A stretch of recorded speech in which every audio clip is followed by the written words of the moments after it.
At this time, we'll call to order the regular meeting of Board of Public Works. This is June 10th, 2024. Betty, roll, please. Mayor Boyd. I'm here. Alderperson Carpenter. Here. Alderperson Estercon. Here. Alderperson Hanson. Here. Alderperson Ledvina. Here.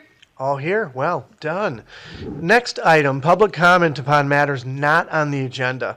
Comments made during the public comment period shall pertain only to matters under the jurisdiction of the Board of Public Works. Anyone in person or virtually have any public comments upon matters not on the agenda? If so, state your name. I think you're all here for an agenda item, correct? Virtually, anyone here in virtual land have any public comment upon matters not on the agenda? If so, state your name. For the second time, any public comment upon matters not on the agenda for the Board of Public Works? For the third and final time, any public comment upon matters not on this agenda, please state your name. Let's move to the items. Item 1, approval of the May 13th, 2024 Board of Public Works meeting minutes. I'll make a motion to approve. Second. Motion by me, seconded by Alderperson Carpenter. Any discussion or comments? Alderperson Hanson. On the first page, it references Green Bay Press Times. Green Bay shouldn't be part of the name of the paper. Why do we have Green Bay Press Times in there? Oh, it must have been something sent to them. Is that the notice going out to them, or is that somewhere within? It's item 2. Item 2? Okay. We'll note that and change that. Just the Press Times, right? The Press Times, Right. yep. Thank you. Other comments, changes, suggestions? All right, very good. That said, all those in favor say aye. Aye. Opposed? That motion carries. Thank you. Item 2, consider impossible action on replacing existing signs on South Broadway and Bicentennial Park. I'm going to send this over to Scott. Scott? So this is actually continuing the discussion we had with the board regarding the existing signs.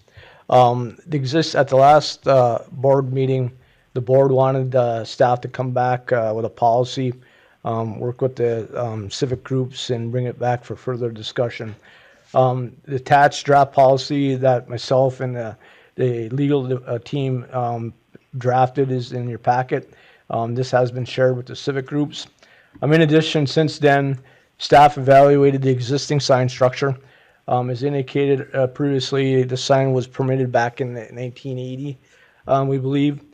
Typically, I know when we put in a wooden signpost in the ground, the typical post that goes in the ground has a life from anywhere from 20 to 40 years. It's obvious, it's well beyond 40 years.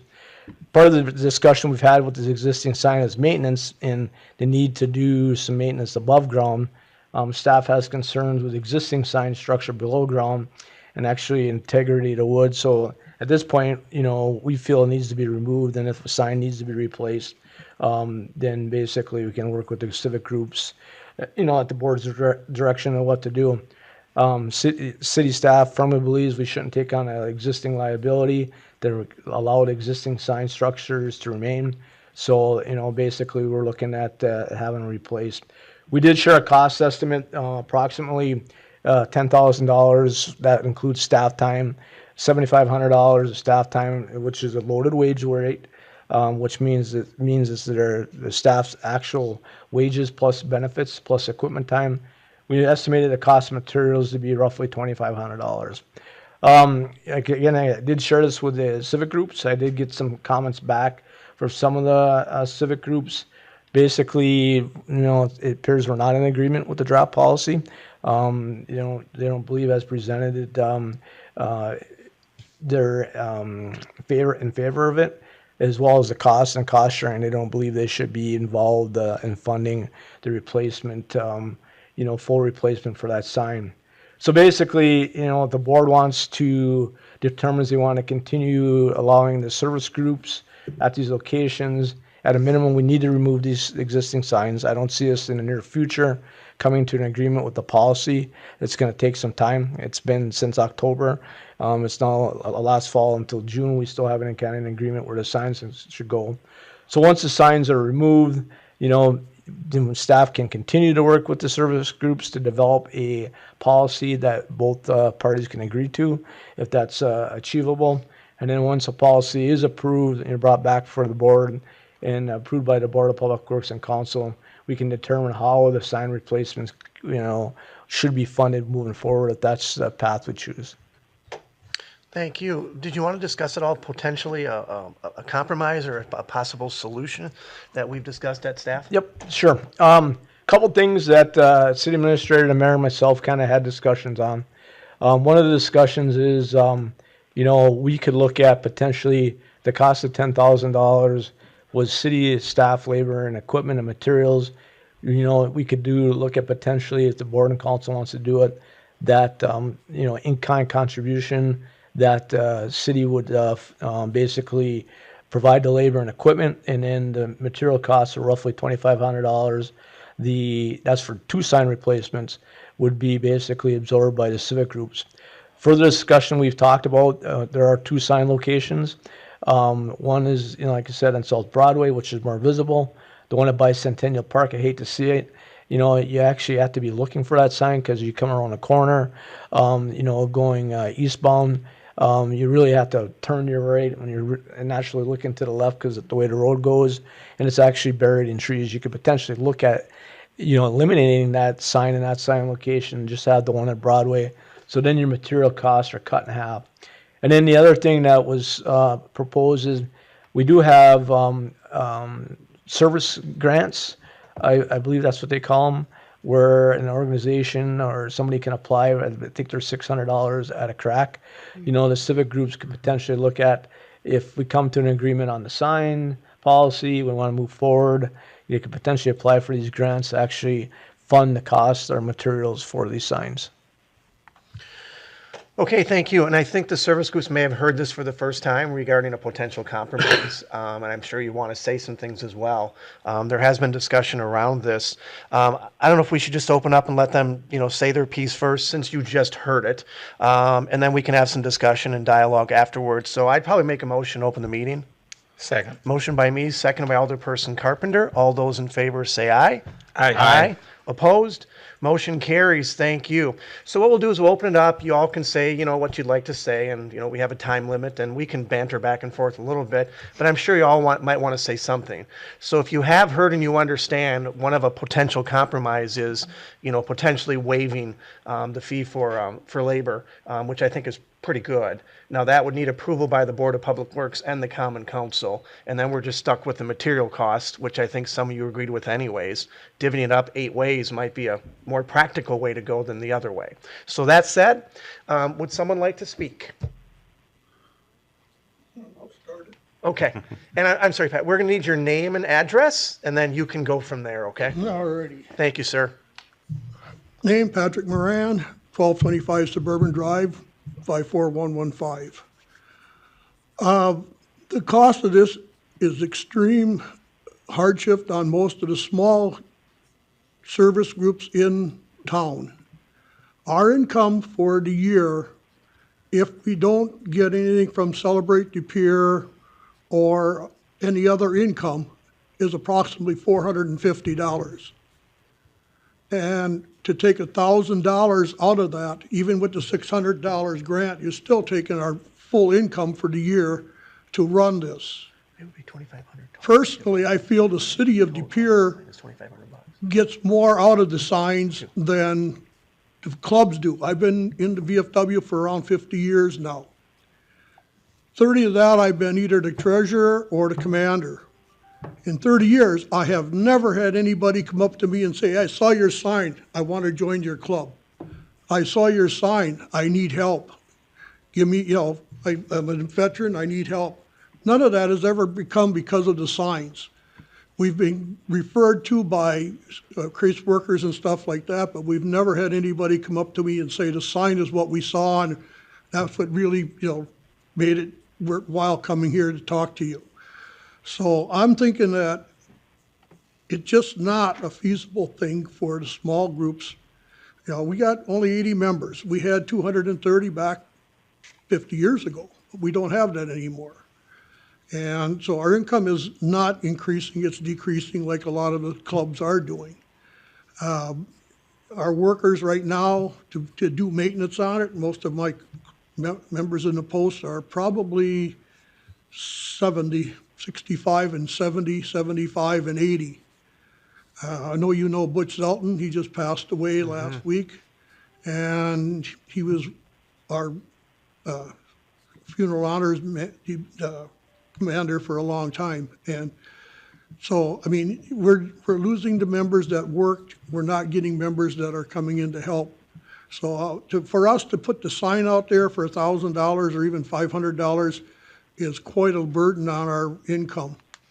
Like I said, if we can't count on the money from, like to Celebrate the Pier if they had a good year and they can, kick it out to the Pat, different. can I bother you for one quick second? What civic group do you belong to again? We just need the civic group name. Pardon? What civic group do you? I'm sorry, what? VFW Post Okay, thank you. 2113. 13. Yep, gotcha. So basically, we do the color guards for the football games for East and West the Pier. Sign, right? And we do funeral honors and that sort of stuff for, in town here and Yep. that. No, Lead well the aware of that, parade. yep. So we do stuff in the city, but I mean, it's never given us any members. So that's most of the comments I have on it. All right. Does anybody have any questions about it? Okay, Thank you very much. you're welcome. And by the way, before anyone else comes up, if I do the math right here and we work the $2,500 formula, and that would be for 2 signs, we're recommending 1 sign. But for 2 signs, if it's 9 service clubs contributing toward the material, I got it at $277. If it's 1 side, just cut that in half. So now we're at, you guys do the math. Hang on one second, I'm gonna have to, I can't talk that way, but that said, just so you all understand kind of where we're trending toward, so I'm gonna, again, who else would like to talk? And then I can answer questions once they come up. Jack, again, just the name and address, and then we can talk back and forth once you're entered. And the civic group too, yeah, everything. So I'm Jack Driscoll, John, De Pere Area Men's Club. My address is 1899 Peyton Court. Thank you very much. Go ahead. Okay. They've been talking about a policy. What I've failed to see in this discussion was, what does the city see the purpose? What does the city see the benefit to themselves for the sign? I can agree to a great extent with the previous speaker on the VFW, is that as a service club, I've never seen a member come from that, okay? And we give volunteer hours, we try to raise money to support the community. There's no profit entity in here. We distribute everything we bring in. We try to hold a reserve, yes, so that if a year like COVID hit, we could still support those groups for 1 year. So our first question really is, what's in it for the city to do the sign, and what's in it for the clubs to do the sign? So whether it's part of staff or the board, that would be my question back to you is, what's the purpose? Great. I'm going to probably put you in the camp of you don't see a purpose for the sign, and I see a purpose for the sign. But I'm asking what you guys see the purpose of the sign. okay, we'll talk about that as we go forward. So we can't do it right now. So once we go back to open session, we'll have discussion. Oh, okay. Sorry about okay. that. All right. From a cost standpoint, as a service club, we're holding a golf outing later on this year. We're going to raise $4,900 if we compete with last year. But that's all going back into Hands Across the Pier and Hope Squad, 2 youth programs that we're trying to address the kids at risk in our community. So for us to start allocating money out of our limited resources to something that is difficult to tangibly quantify a return becomes a hard thing for the board. So that would be my questions. Okay, thank you. And then we have that, and up next, I think you're up next then. Okay then. Name, address, and then the service club. Yeah, I'm David Reinerty, 446 Wilcox Court in De Pere, representing De Pere Rotary. I like the idea of the compromise. I think that's showing a lot of flexibility on the part of the group here. And the one other thing I want to say is I really appreciate people taking the amount of time they've taken to consider this carefully and not just tear the sign down. I mean, I think the issues here are sketchy, difficult, and for you guys to take the time to spend the time working on this, I think is admirable. That said, we're kind of in the same boat as everybody that's spoken so far. Every dollar that we raise on an annual basis basically goes to somebody in the community. It goes to support athletics, it goes for scholarships, it goes for youth leadership weekends, so on and so forth. We'll be sponsoring a DPR High School student to a foreign country this fall, or a year from this fall, I should say. And so anything that we do relative to just maintaining, putting up a sign, whatever, you can take that money away from what we ordinarily do. The one other thought I had to share with you is maybe we shouldn't be considering a lumber and concrete footing sign. Maybe we should be looking at an LED sign. I didn't exhaustively research this, but I did a quick Google search, came up with a company called Lead LEDs. Probably they're in China, but they offer a 4x5 LED video board, fully programmable. I can probably stop you there. LED signs, they're not allowed in the downtown under the new code, so those wouldn't work at all. Seriously. Yeah, that would be a no-no. Not only that would be a huge expense. Well, Huge expense. How do the schools manage to have them then? Some things may have been grandfathered in. We have the new code right now, so Okay. it just got passed. Okay. So it's definitely something you want to stay away from, let alone just the care and upkeep of it and who's going to input, and we can go on and on. Oh, I know, it'd be different, but I appreciate that you thought outside the box. it would give you some flexibility in terms of who's on the sign, what service clubs are represented, so on and so forth. Okay, that's all I got. Thank you very much. While we're open, does anyone else want to speak either virtually or in person? And then once we talk and you have more to say, we can always go back again. For the second time, for the third and final time, at this time, I'll make a motion to go back to regular session. Second. Motion by me, second by Alderperson Ledmana. All those in favor say aye. Aye. Opposed? Motion carries. Thank you. Thoughts, questions, comments? I mean, I can make one, and it was directed at us, and I'm sure the council regarding the purpose, which is a very fair question. Personally, myself, I think the signs are pretty quaint, yet antiquated, and probably don't serve a purpose in recruiting, and actually even seeing the signs. I mean, I drive by these things all the time, and they're pretty small. They're nice to have. Personally, I would hire a consulting firm, or I'd hire someone social media-wise to try to get the word out and the messaging out for your clubs. But that said, based on this unique compromise, and if we can find a spot to put one, we're willing to do that. Obviously I have to enter into contracts and those kind of things. But that I'd be willing to bend for if it's something you all want. As far as contributions, us putting in, the city, the labor cost, I think, is quite generous. But then when you start bringing other considerations in, do we give money toward it, et cetera, it gets kind of dicey because we still have a select group of service clubs on the sign. And there's a lot of other organizations contributing to the city of De Pere. Not to say that you guys are not valuable and have not contributed a lot and still will contribute a lot. So the question really comes back, are they necessary? Do we have to have them? And that's kind of where I'm at right now, and that's what I struggle with. That said, I'll go out to anyone else. I just have a question. Alderperson Ledma. So you were implying that the $2,500, the city would expect that to be covered by the service Clubs, yep. And the city would cover And if you the other. divvy that in half and it's just the one sign, that everyone can try to pick a place to go, because it may not be where it is. They might see something else that's more desirable. The entryway to 41 coming into, I don't know. So that amount was for two signs? Two signs. Oh. 2,500 was for two signs. I then cut it in half just for one sign. Got it. Yeah. Okay. So it even gets less if you divvy it up 9 ways, if they all want to participate. No one says they have to participate. If they think it's not beneficial and they don't want to, they don't have to, Alderperson Ledman, are you done? Yeah. Okay. Alderperson Carpenter. So, do we have 9 groups? I mean, that are interest, do you think, yet? We or keep going not? around this, and I think I'm just trying to figure out, there's 9 came back, right? 3 individuals here, that's, 3 are here, yep. Yeah. I'm just, so did you get 9 back? That's my I question. we did not get 9 responses back on this latest that we have before you tonight.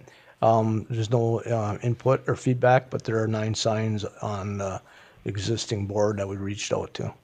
And they've done the reach out twice, and that's why I'm grateful they have all showed up, which is thank you. But then there's other ones we just haven't heard from. So Actually, you had one. that brings our problem. You know, what do we do? Alderperson Carpenter. Well, no, I just doing the math, because then that's $140, 138 if you divided that Right. 1250, am I correct? And that doesn't include the community service Right. Potential. potential. They have to apply for it. We just Potential. can't dole that money out. Yeah, we can't guarantee that, that's the No. whole thing, but there again, you're right there. So, We'd have to probably. I mean, I know where they're saying, people don't notice that. I guess when I go, because you drive so much, you don't pay attention. And you're right, it could In be DPR yourself, just as, white noise, as a yeah. person, but sometimes when I go through other communities, small communities, you see that sign when you go there, you know what I mean? It's just, when you travel an area so much, things just come a blur sometimes, I think, which is not so good, but I think that's what happens in our lives. Sure. So, I don't know if I like to see the signs. I think that visitors coming in, it's something nice if we can find a spot for it and go with one. I don't know how they feel. I guess if we went fishing a little longer on this, why don't we see and if you can come up with something, and maybe somebody will donate some money here. Let's just really, Scott wants to add something in. Scott? Well, if you want to fish a little longer, I mean, the biggest fishing thing we got to do, exhibition, we have to develop a policy. That's number one. If I can't get the service groups to agree on the policy we develop, then it's a moot point. We're not putting any signs in. So, I mean, that's the first step of it. The board wants to go through. And really, part of that recommendation is we should remove the existing signs now, sometime, this summer, and then work on that policy. And if it takes 6 months or 9 months to fish, and develop that policy, we can always come back and look at it, even install next year. I'd be in favor of that. Of putting a policy together. Policy and then together kinda and going from everything. there. I guess if the signs, I'm not an expert out there. I haven't walked over by the signs or anything. I'm not going to say they're that bad a shape or they aren't. I'm not going to make that decision. So I guess if staff went out there and I don't know if these service groups, like I said, I haven't walked out and looked at them. So Scott? There's decay on the certain timbers above ground. That's part of the reason we started having this discussion in the first place. Coat of paint ain't gonna fix that. Some timbers may have to replace. Other exterior parts above ground, painting, give a cosmetic job would be fine. The concern staff has, you don't know. I mean, those posts they're not just a foot or 2 feet deep. They're structural timbers that are down deep. We don't know that structural integrity is something that's been in the ground for 40 years, and we're not willing to risk liability. We could hire, a firm for $1,000, $2,000 to come in, but I mean, they may say the same thing. I mean, take them down. But we're just concerned.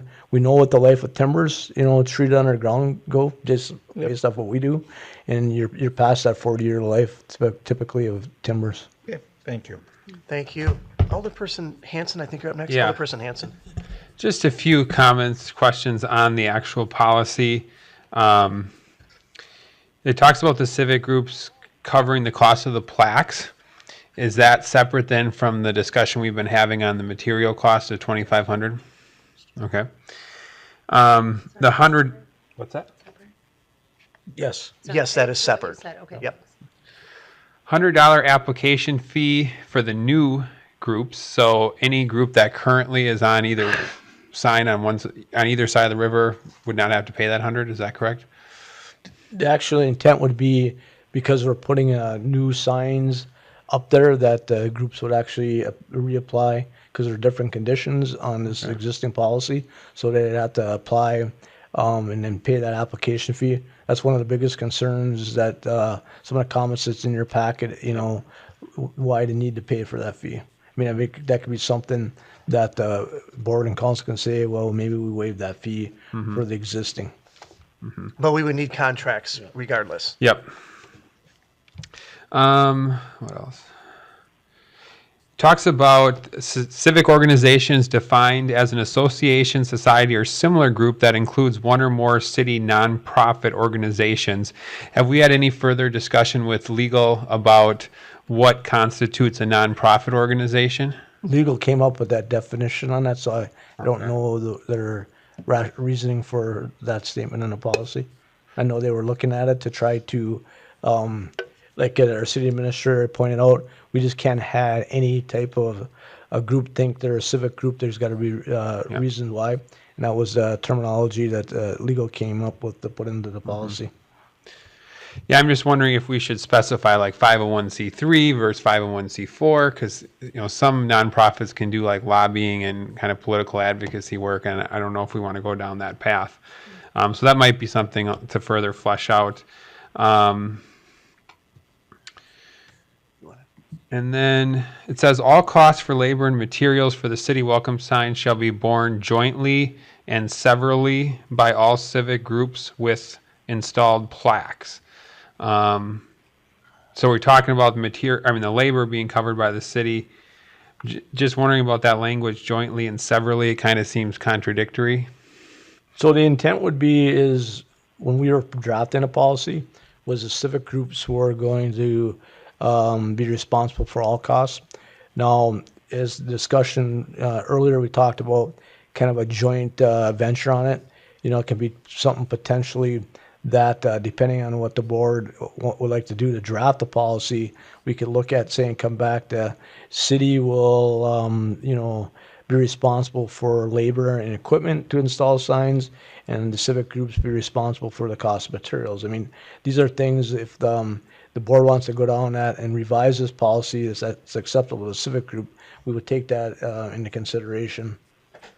Then lastly, the point C, it says any structural issues with the plaque may be discussed by the civic groups for possible replacement. I think that's referring to the sign itself, right?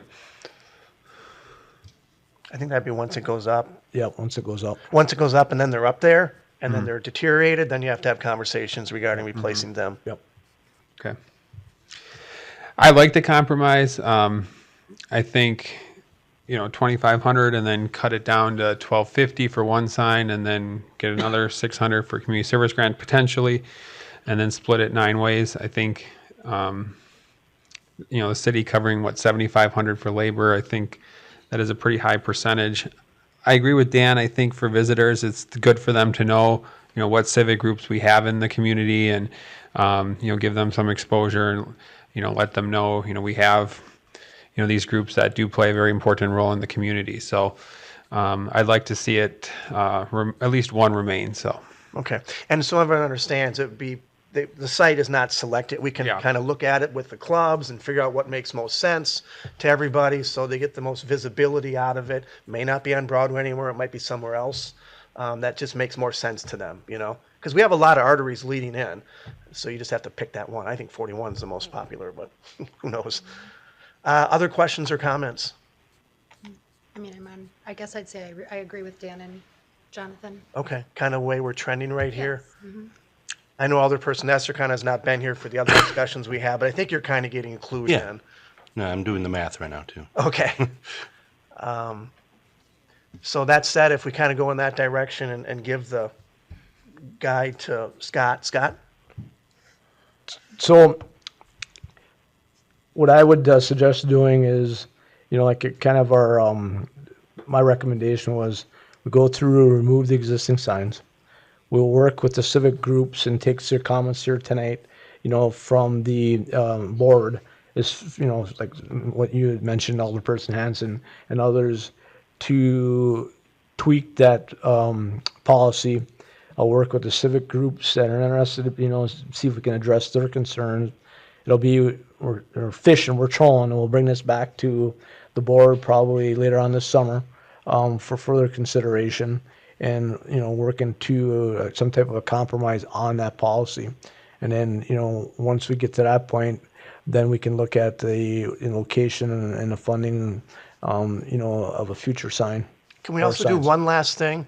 The last reach out to the 9 entities on the sign and put down a deadline and say if we don't hear from them, that they should be, I'm assuming, excluded. I mean, you can only try so many times, and I think most of them have, minus 1 or 2 of them we haven't heard from yet. Correct. So I think in all fairness, we're not going to put someone on there that we simply haven't heard from for 40 years, if that makes sense. If it all goes through the process, excuse me. And then we restart again and, cost breakdown, and we can have that conversation again. Dan? That's my point. Right. Because that changes the cost breakdown and everything else. So you got to have a set thing whenever you're drafting up, Right. you know where we're going. And no one's going to ask for money in that moment in time. We still have some more discussion to go as we go further along.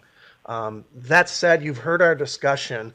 If anyone wants to speak, I can reopen this. You kind of know the direction we're going. There's still more dialogue. There's still more discussion. If anyone wants to speak, I can open this up and you can throw stuff out there if you'd like, or are we okay the way we're? I'll That's make a fine, motion Dan. open. Motion by Alderperson Carpenter, seconded by me. All those in favor say aye. Aye. Aye. Opposed? Motion carries. Thank you. Come on up again, and we have to use the microphone thing. We have your name and address, Mr. Driscoll, so sorry about that. So what is the policy? What is the purpose of the sign? I haven't heard my question even addressed. I'm not 100% certain that we know what the purpose of the sign is, other than the fact that people So, some of them like to see it. okay, so then coming back as one of the civics groups, I'd like to see the purpose as part of the policy development. If we're going to have something, why are we doing it? Because I can speak as a service group member and I can speak as a citizen. Why are we doing it? I mean, it's a really fair question, and I'm not sure we can even. It's partly addressed in the first paragraph. Does it but say it? Not And much. What does it say there? Just says, City of De Pere hereby establishes, blah, blah, for the, regarding the placement of plaques for the purpose of publicizing civic groups active in the city and to foster and engage community spirit. There it is right there. Okay. So it's in you said the first paragraph? Yeah. And that was in the thing that went out. Does that help? Yeah, it does. It does. It clarifies that. Because you have to go sell it anyways, and you like to at least have that Right, information. and it clarifies that the city's purpose is to support the civic groups. Thank you. Thank you. Anyone else while we're open? I got another question. Sure, come on up. Okay. So far, I've heard a base of $10,000. And we're splitting it 9 ways. Out of the 9, what if 4 only decide they're going to do it? What is going to be the final cost? Again, remember, we have to take that 10 and we have to go down lower to, what do we agree to? If it's one sign, 2,500 divided by 2.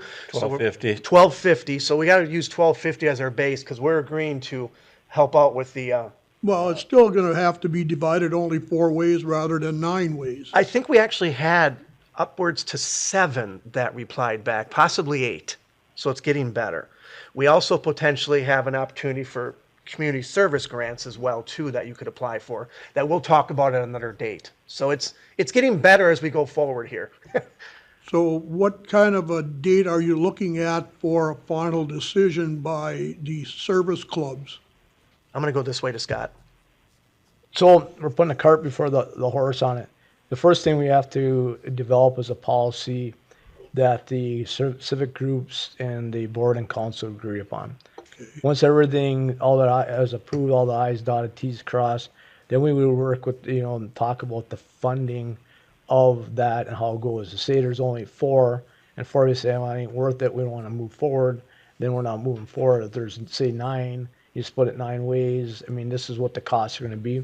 So I envision, to be honest with you, as long as it's taken to get here, you're probably towards the end of the year before we maybe have a policy that's totally established, and then it'll be working through with the civic groups through the winter and the board and council to determine how to fund that and how to move forward as the civic groups choose to.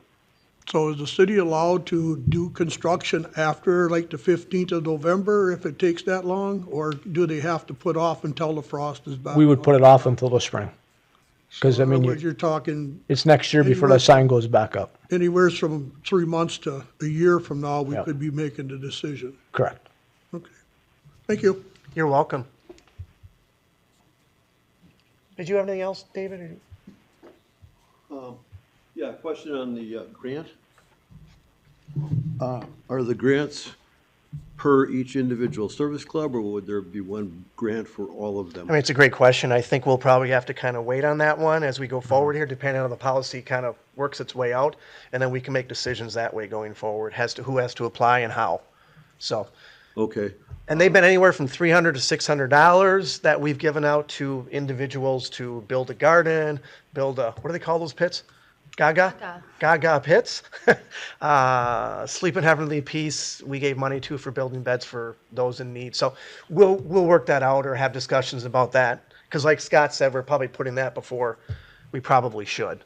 okay, and final question, assuming maybe there are now no longer 9 civic groups that are active or want to be represented on the sign, is this group open to additional people, i.e. Pink Flamingos, i.e. so-and-so, applying to be on the sign and maybe expanding it beyond 9 signs? Once the civic sign policy has been drafted where both parties agree, and that includes the legal definition, whether legal teams can be on it, potentially, yes, it could open it up to other organizations. Okay, because that would certainly affect the cost as well. It would, but keep in mind too, look at the signs right now and the size of them. If you start putting on 12, 15, 20 signs, because people will want on. Yeah, People will that's want good. on. It's almost careful what you wish for, you know? But Okay. great question. Thank you. Thank you. Everyone all good here then? Good? All right, I'll make a motion to go back to regular session. Second. Motion by me, seconded by Alderperson Carpenter. All those in favor say aye. Aye. Opposed? Motion carries. Thank you. What do we have, people? Alderperson Carpenter. Scott, would you just go through your whole thing here, your spiel of the signs coming down, what's happening? So everybody now just hears it one more time and then we hear it. And then we can form up a We motion. need a Yes, motion though. then we can form up a motion and they have a right, yes. So based off what I have in your packet, staff is recommending that we remove the existing signs this summer. Once the signs are removed, staff will continue to draft and revise the sign policy, working with the civic groups and taking in the feedback that we received from the board tonight to come back at a later discussion with the board, probably most likely towards the end of summer. Once we get through those loopholes on that, then we can, the next step would be, once that is signed or approved, then we look at working with the civic groups and talk about funding and how we get the funds and what they would be responsible for as far as contributing for material costs for the sign. I'm going to say a sign because right now that's kind of what we recommend, not have 2 but 1. And find a strategic location, whether it goes back in South Broadway or another location. I think I heard the mayor tonight.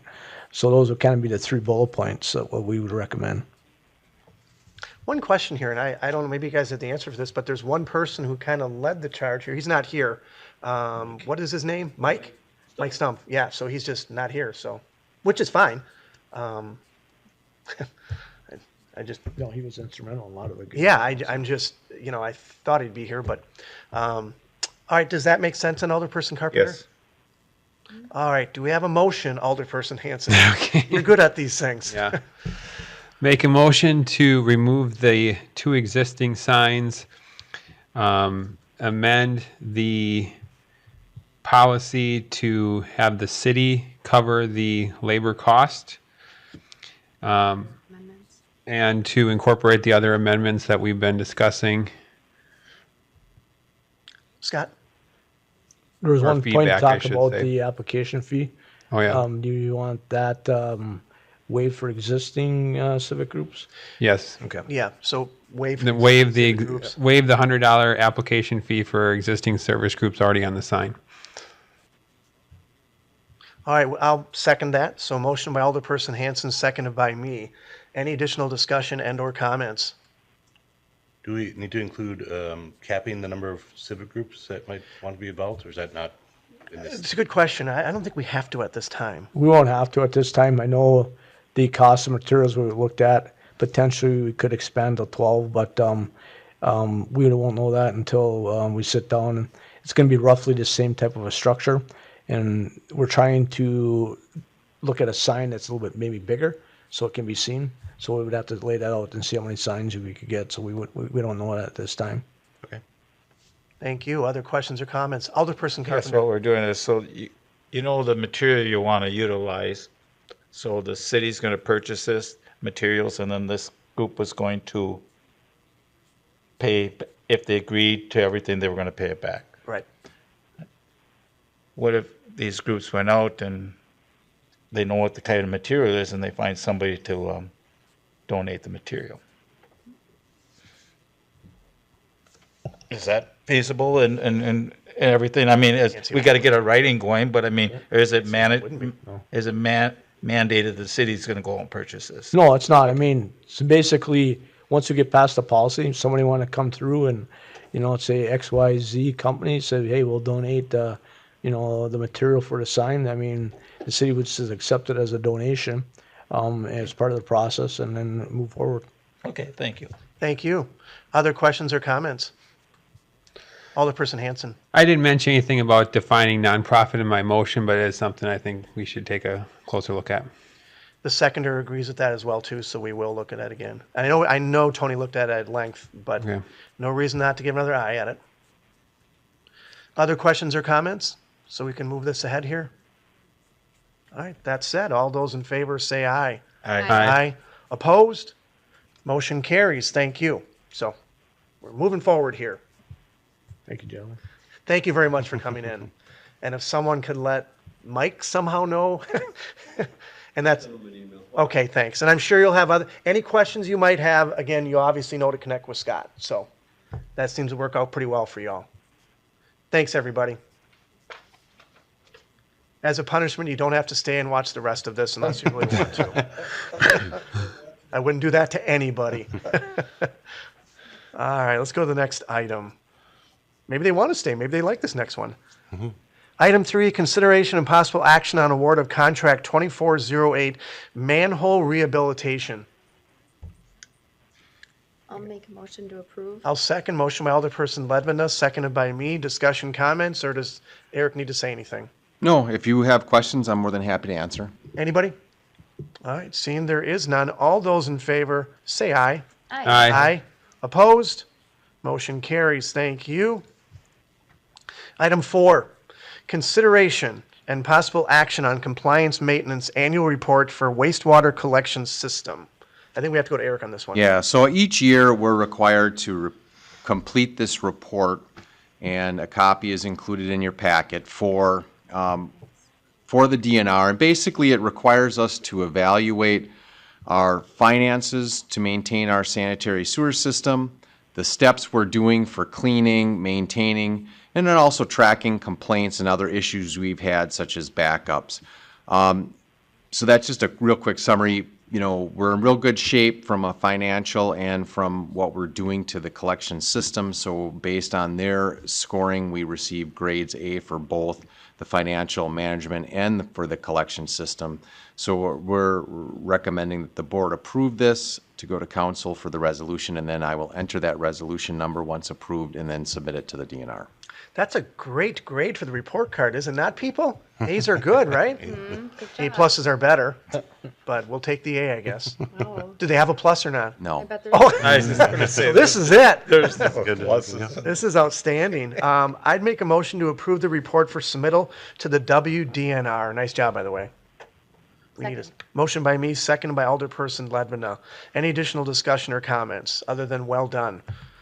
That said, all those in favor say aye. Aye. Opposed? Motion carries. Thank you. Item 5, consideration and possible action on updates to the City of De Pere Municipal Code to mandate sump pump installation. Chase? That's why you're here. Here we go. So I want to give a little bit of an outline of where we are today with the foundation drain disconnection program, and then go over the proposed revisions to municipal code to mandate sump pump installation moving forward, maybe as early as next year. So to date, we've spoken with 957 parcels now since I've drafted this. Of those parcels, 35 have gone through and installed sump pumps, disconnected their foundation drains, went through the entire program. So outreach-wise, we've been speaking to about 40% of the people we've originally sent letters to. We were hoping to get 100 parcels this year. We're at 35 people so far, and that's about 30% of the funds expensed. We've just hit that $100,000 point of the $341,000 that was allocated to us from the ARPA funds. Moving forward, we would like to update the municipal code to require sump pump installation and foundation drain disconnection citywide. Currently, the ordinance reflects properties built after July of 1973 as being those who are required to have sump pumps and foundation drains then discharging into that pit instead of the sanitary line. With the changes that are outlined in this memo, we would then extend that mandate citywide. We would change our program for the mandate. We originally proposed a 20-year cycle where we're picking an area of the city per year and doing a 20-year program, hitting about 100 properties per year to have sump pumps installed. And we would rotate or shift a little bit to more of a preventative maintenance and inspection program, whereas we're seeing groundwater discharging into our sewers or we're tracking issues in our system. We would then target those properties where we can prove there's issues to start and then tackle those one by one as they're identified via televising, for example. Our cameras going down the sewer, we can see a lateral connecting into our main and it's just dumping clear water right after a rain event. So we can send them a letter, hey, you have a groundwater issue, we'd like you to either disconnect your foundation drain if you have one present, check your lateral to see if it's leaking, maybe that needs repairs, or install a sump pump to keep groundwater out of the system. So in our ordinance, we outlined the proposed changes we'd like to identify. A lot of it's cleaning up the language, better identifying what a foundation drain is, what a floor drain is. It outlines the times the city would go in for inspection via another building inspection permit. We'd have the right to inspect to see if there's a sump pump present or not, or if there's foundation drains currently present. If we identify issues where we're seeing groundwater via televising, we'll send them a notice, hey, we'd like to verify if there's a foundation drain present or not. Maybe they have to install a sump pump at that time. We changed the dates to eliminate the July 17, 1973 requirement and make it citywide for any building. And we do outline the exemptions like we currently have for those homes who don't currently have a foundation drain or are not currently discharging groundwater into our system. And then we go into non-compliance section for those properties that once we identify an issue, we've gone through inspections, or should they choose to not allow an inspection, then we have rights on the city's behalf that we can maybe impose a fine or something. We'd have to come back to the Board of Public Works for consideration on what that step would be, but we got language to have a charge to be determined by the Director of Public Works, and that'd be something we'd bring back to the Board of Public Works for consideration. So didn't go through every ordinance change for the 3 different chapters, but we outlined them in the memo. Moving forward, we're going to continue to talk to homeowners as they're calling in. Right now, I'm speaking to maybe 1 or 2 per week, new homeowners entering the system, and then I'm working with homeowners as they're going through the system to get foundation drains disconnected and sump pumps installed. We're continuing to coordinate with our building inspection department. Per the last update we did to the program, we required a preliminary inspection for all homes interested in participating. We're seeing everybody really going through with that step, and we're getting a lot of positive feedback on that preliminary inspection and determining if foundation drains are present currently and what their next steps should be moving forward. And then we'd like to update the municipal code for the revised ordinance that we've included with the memo. And this could go into effect as early as January 1st, 2025. And if we do that, and as discussed in October of last year, we'd recommend that the cost share drop from 80%, where we currently sit, down to 50%, because we're not seeing the volunteers coming as quickly as we'd hope. And if we do go to a 50% cost share, we'd recommend budgeting maybe $200,000 per year on an annual basis from the sewer revenue fund to cover these charges and do the reimbursements back. And that rate's based off what we're seeing this year for the 35 properties that are going through the system. It's about $3,000 in reimbursement per property back. What I've been telling people over the phone is total work is maybe $3,500, and then the city will reimburse $2,800 back to you, and it's gone up a little bit in the last month. But so yeah, that's kind of everything in a nutshell, where we are today and where we'd like to be moving forward. So I'll go to the board now for questions. So if I have this right now, January 1st, 2025, that's when we'll start the new program, and the other one expires for the big chunk of money, the 80%, correct? Yep, and included in this memo is a letter we'd like to send out to homeowners. We're thinking that once everybody's You notified. still could get in it. Yes, please get in. If you indicate you're interested by the end of the year, we'll still include you at that 80% rate. But once they expire that list, or if they, maybe if they don't have the work done by July of next year, they'd be eliminated and be lowered down to that 50% reimbursement rate. mean, We're for all of hoping us, to we get a big influx of interest again with this next mailer, with the new mandates that's looming and better defined. And for us, it will soften the blow, meaning that there's still money available, and we're still going to allocate money toward it, and we have to get it done. So please, please, please, use this up. Anything else, Chase? I'm sorry. Just in general, feedback from the public has swung very positive recently. Great. Homeowners and even realtors are using this as language as part of selling the homes too. That the city has this program. They're paying 80% for sump pumps to be installed. Those people have installed sump pumps. They're calling back like, "Oh my gosh, I can't believe how much groundwater I'm getting and how often this thing's running." So it's been very, very positive. It's a great learning experience. It really is. There's been nothing wrong with this part of it. Right. Questions, comments? Alderperson Hanson. Chase, you talked about we can't do the original plan over 20 years because of the inequity between residents in year 1 and year 20. Is that just because some pumps are going to cost more in 20 years, or can you explain what that inequity means? Kind of two ways. Like you said, costs. We don't know what 20 years from now what everything's going to cost. On our side of things, in road construction, things have gone up quite a bit in the last 5 years, let alone what it would look like in 20 years. Also, it's the burden of somebody having to come up with that money year one versus having 20 years to save up for that money, knowing that they don't have that cost coming up on them. So the law department didn't see it very equitable to the residents. Should we go with the plan to, like the sidewalk program, rotate through the city? And in lieu of that, we're already quasi-rotating through the city on our inspection end of things. So it's just a little less formal where we have to identify an issue and then notify them that way first. The $200,000 per year out of the sewer fund, what kind of impact do you think that'll have on water rates?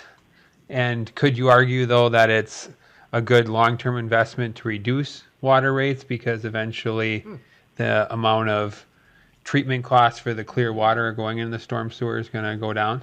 Feel free to jump in, either of you. I don't think we can expect to see sewage rates come down really. Well, we don't control the agency. They don't go up as much as they would otherwise. Potentially. What we will have is we're the ones making, especially in the Green Bay area, we're ahead of the game right now. So we'll be the community that's reducing our I&I, and we have much to gain on that end of things. We've previously presented to the board that we're seeing maybe $500,000 a year in inflow and infiltration costs going to the Met for treatment.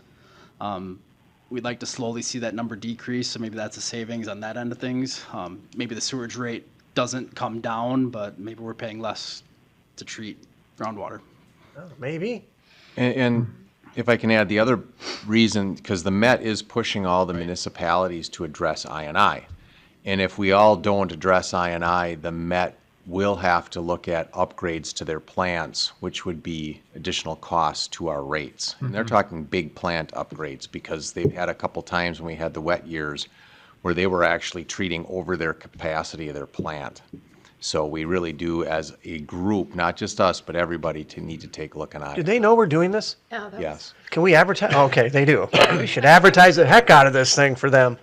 we're not going to get punished for going out and being proactive and then get hit. Oh, with like rates conserving water and all that kind of stuff? Well, you know what I'm saying? Yeah. Like if they do have to make these expansions or whatnot because all these other communities aren't getting on board, how do we avoid getting punished for doing this up front? That's fair, but regardless, I mean, each drop of inflow and infiltration we eliminate from the system, we do save ourselves money because we are charged a rate every year based on that. In fact, Scott and I are reviewing right now. They send out, how much flow do you think you're going to have next year? And how much TSS? And we have to give them an estimate. So as we're reducing I&I, granted that's more of a volume thing, but it does help us. And if nothing else, at least it helps us status quo, because if you're doing nothing and you just hold your system, it's automatically going to get worse. We know that.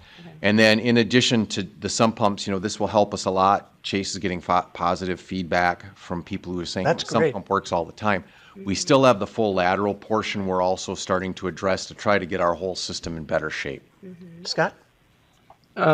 Just to kind of echo some of those things that said, I mean, you know, Chase and Eric and basically in this whole policy, it's kind of been baby steps. I mean, we've been working on it a couple of years, but we're leaders, not followers. I mean, the Met is looking at us, you know, and actually other communities are coming to us, you know, how's it going, what you're doing. So that initial negative is now turning a positive, and that's what we're seeing.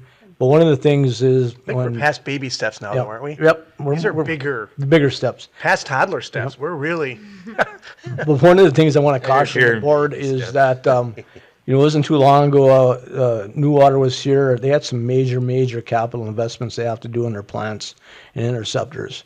So we're going to see the rates for them passed on to us. I don't want that to get, you know, misconstrued that, hey, the rates weren't supposed to go up when we, you know, added $200,000. There's going to be, you know, 5, 6, 7, 8% potentially every year coming down again for a capital thing. And I hate to say it, the $200,000 we budget for the I&I to help out may not be any impact. It's just what's being passed on to us for their capital improvements. So that's why we say we may. I think over time it's going to, like Chase had mentioned, it's going to soften the blow, and it should come back the other way. Okay. any more, either of you two? Because I don't know if you guys have more questions up here. I have one more. Oh, Alderperson Hanson, then Alderperson Essercon.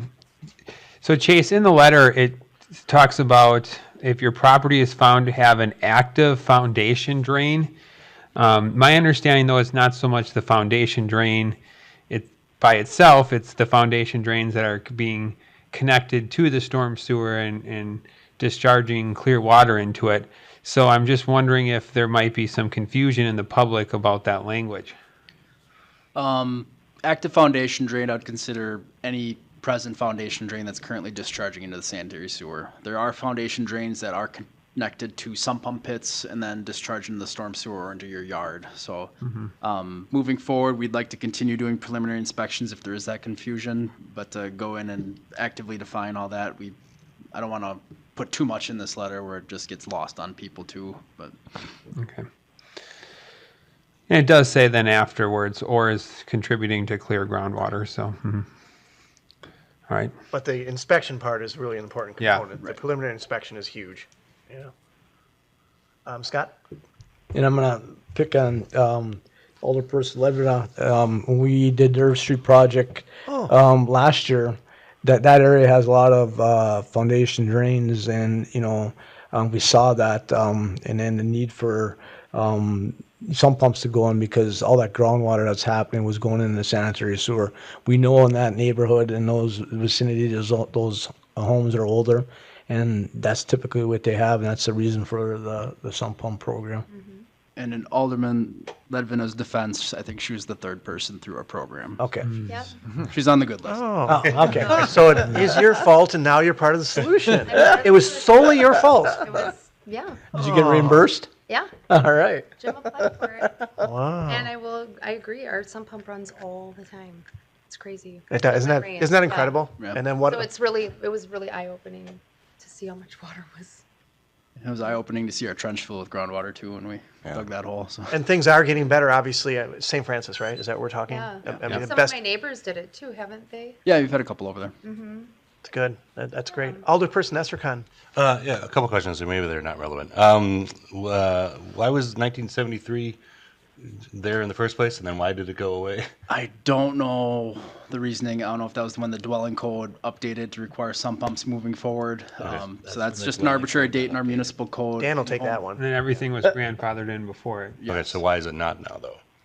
It's just we haven't updated it, I guess, to reflect that homes built before 1973 need to have sump pumps. So you could have a home in 1970s without a sump pump out there, and it's just actively collecting groundwater in a foundation drain. And Eric? Yeah, and just to follow up on that, years ago, because you weren't here for some of the discussion, we used to have combined sewers a really long time ago. So it didn't matter if the foundation drains were tied into the sanitary, it was the same pipe. So that's why a lot of the older homes, that's the way they were built. Okay. And then another question, just general. How long does a sump pump last? Oh, I have a 30-year-old home. My sump pump hardly ever runs. So it lasts forever.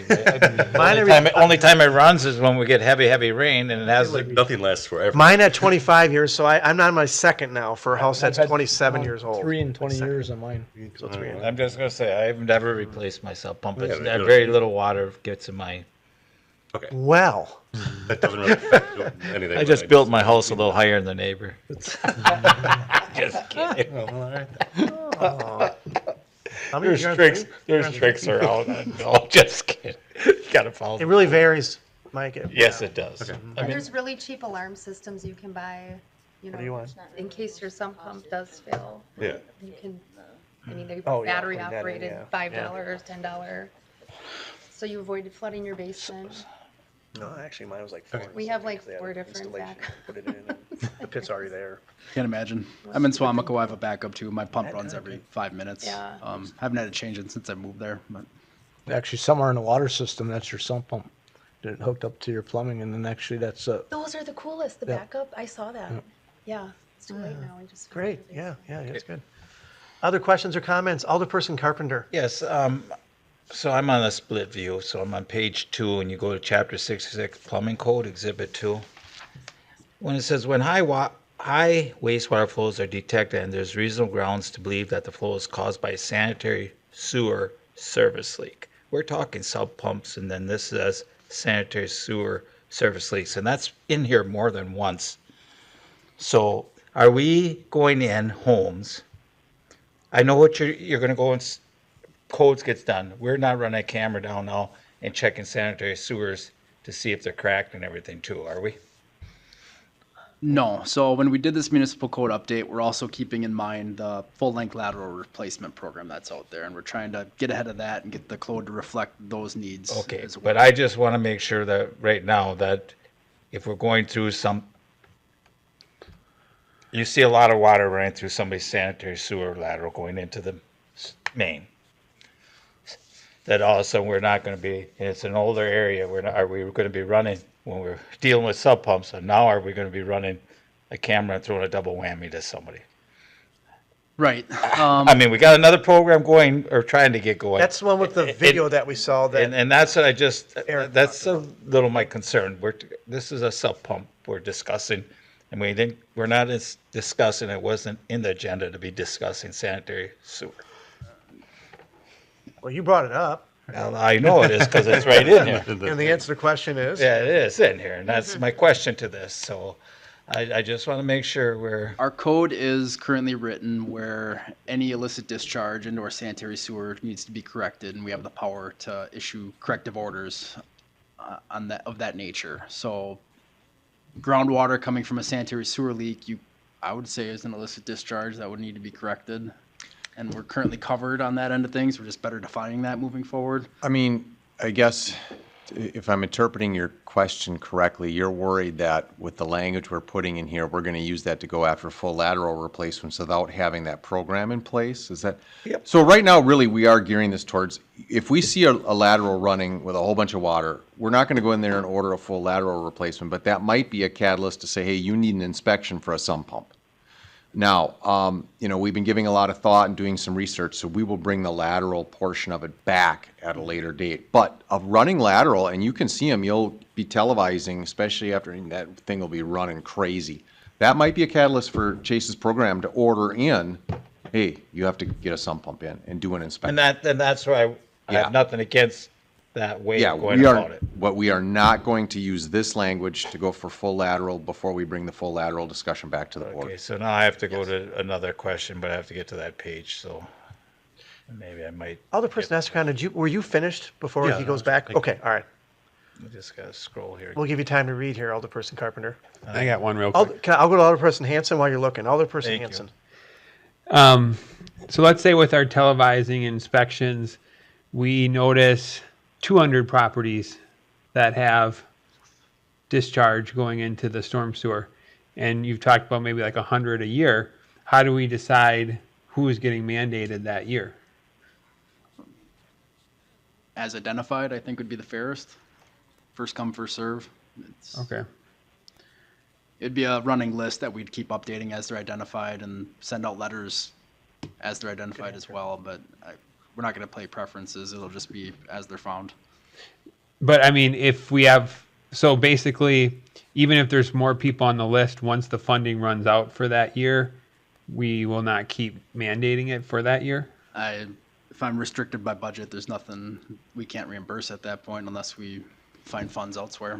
Yeah. So so then those folks that were identified would be kicked into the next year. Is that kind of what you're getting at? Yeah. Right. I mean, because it's there. Eric? Yeah, and I concur with, we hadn't thought about that, but that's how I would recommend we handle it. Yeah. Because we've been looking into the full lateral, not that we're talking about that, but there are some communities that allocate funds for full lateral relays, and they allocate a certain amount of money. When the money's spent, if you want to participate, you have to wait till the next year.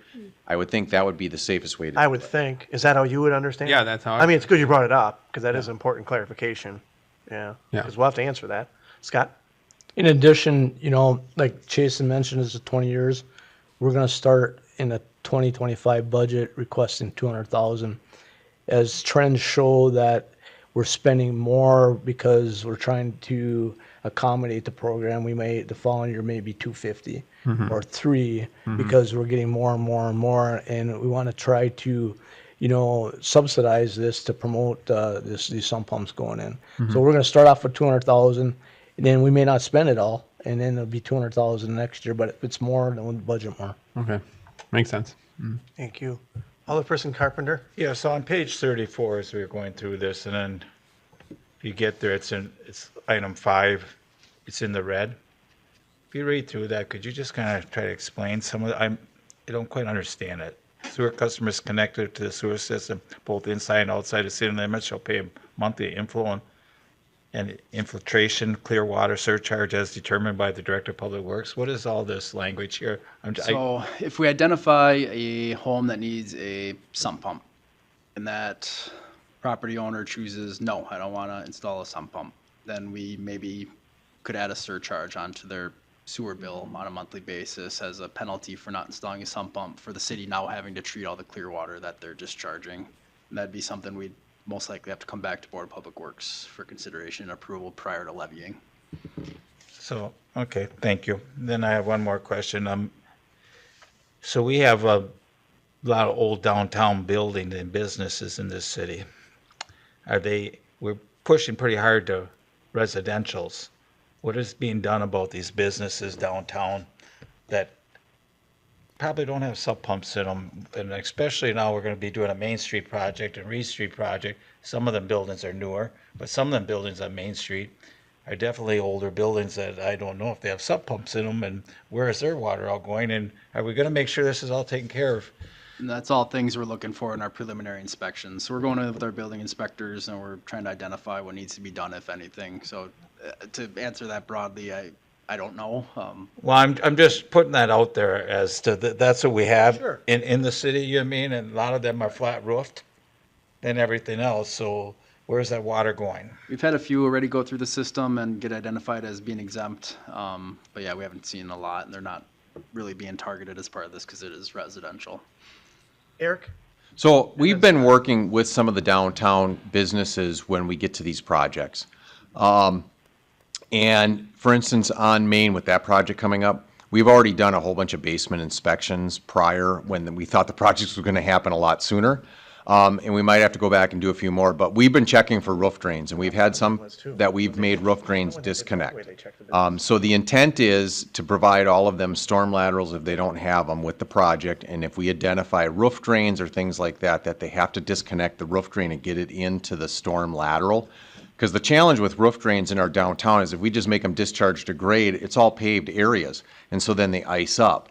And so, for instance, when we did the alley by Cobblestone, we provided storm laterals to a couple feet of every building so that they have the ability now with roof drains.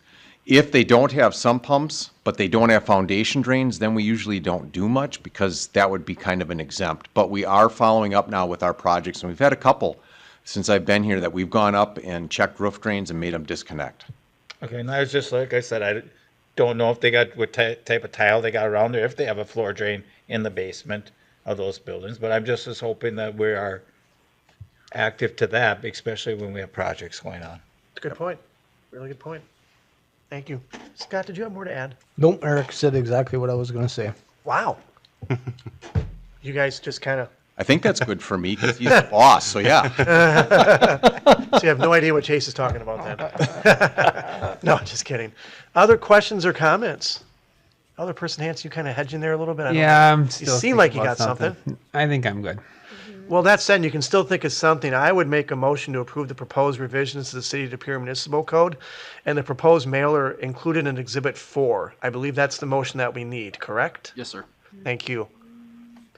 Who wants to second that? I'll second that. Thank you. Motion by me, second by Alderperson Esserkan. Now, additional questions or comments that we have? I do have- gave you time, by yes, the I way. thought of it now. You're welcome. Going back to Alderperson Carpenter's question about the surcharge for discharging the clear water, would that be in addition to a fine for not complying with the ordinance, or would that supplant that? That would be the fine. That would be the fine. Yeah. Okay. Good. Mm-hmm. Great. Other questions or comments? Yeah, we just keep moving forward on this. This is 2 years of this now? I have one other question then. You can. We're still here. So the ARPA money that we're using here, is that have to be spent by the end of this 2024? Or it can't get carried over into 2025? Am I correct? Yeah. So this is a really big push. Okay. It's a really big push. And because then Larry's going to spend it somewhere else. Well, we have public works projects that we can just send it right to. I know that. I think Alderperson Hans is going to say that as well. I know where the money's flying to right now. I totally get it. Alderperson Hanson? There was a reference in here somewhere about they have to just let us know by the end of this year, but then they can perform the work until June of 2025. Right. But I thought the money had to actually be spent by the end of this year. So how could it be spent next year? So we'd move forward with a budget for next year of maybe $200,000 to do these reimbursements. If they let us know they're interested by the end of this year, I'm going to keep them on the 80% list. Where the funding then comes from would change from ARPA money on December 31st to the city budgeted money on January 1st. Okay. Oh, they thought that out. Okay. You are correct. Yes. I say the money's running to an end here. Yeah, and I think we'll send stuff out to staff again regarding our allocation, all that kind of stuff. So Yep. actually, they've seen it all and they know and they're working on it. So these guys have done a great job. Others not so much. Other questions or comments? We have a motion and we have a second. That said, all those in favor say aye. Aye. Aye. Opposed? Motion carries. Thank you. Future agenda items, does anyone have anything? I know you've sent some stuff to parking and traffic. Right? Yes. So we're good with that. Okay. About Lewis, yeah. Yep. Just making sure. Yep. All right. I would then move to the next item. I'll make a motion to adjourn. Second. Motion by me, second by Alderperson Carpenter. All those in favor say aye. Aye. Aye. Opposed? Motion carries. Thank you. We're officially adjourned.